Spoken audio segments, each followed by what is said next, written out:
Nagising si Noah sa mahihinang bulong. Madilim pa ang kanyang kwarto, pero nang masanay ang kanyang paningin, nakita niya sila, ang kanyang pamilya, nakatayo sa gilid ng kanyang kama, hindi gumagalaw. Ngumiti ang kanyang ina. Oras na para kumain. Nakatingin sa kanya ang kanyang ama at kapatid, nakangiti rin, ngunit masyadong maputla, at masyadong malalaki ang kanilang mga mata. Bumangon si Noah, bumibilis ang tibok ng kanyang puso. Anong nangyayari? Lumapit ang kanyang ina, masyadong malapit. Matagal ka naming hinintay. At noon niya naamoy iyon, ang nakasusulasok na amoy ng nabubulok na karne. May bahid ng pula ang kanilang mga damit. Tumawa ang kanyang kapatid. Bilisan mo bago lumamig.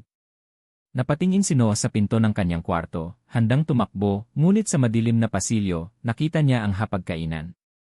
Isang pinggan. Isang tinidor. Isang kutsilyo. At sa pinggan isang bagay na mukhang siya mismo.